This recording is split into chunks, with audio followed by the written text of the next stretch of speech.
আপুনি কথা পাতিলেই গম পাই যায় নহয় কোন কেনেকুৱা। প্ৰথমতে তুমি মোক আপুনি চাপনি মাতিবলৈ এৰা জনি আৰে তোমাৰ বয়সৰ ছোৱালী এজনী যেতিয়া আপুনি মাতিবলৈ লয় নহয় ওচৰে বয়সটো কিবা বাঢ়ি যোৱা যেন লাগে।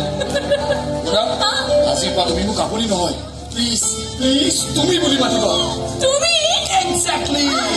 তুমি বুলি মাতিব পাৰিলেতো মই ভালে পাওঁ। তুমি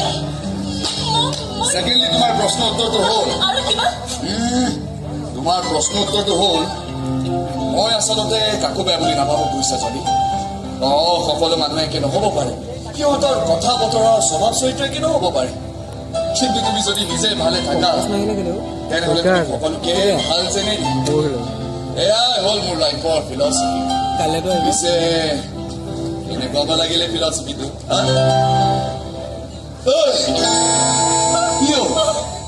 ঠিকেই কি ঠিকে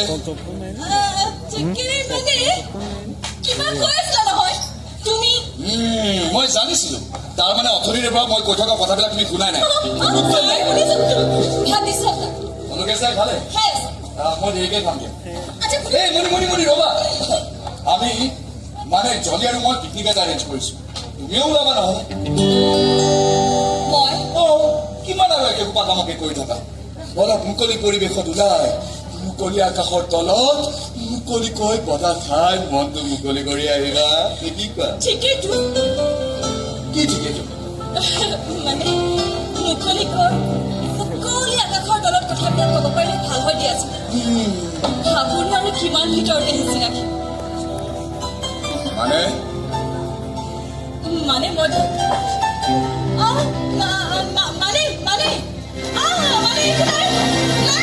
আৰে জলি জলি খুলা সনুচন জনাব নহলে কি বেয়া পাব আচৰিত ছাৰ What? মই পিকনিকলৈ নাযাওঁ নেকি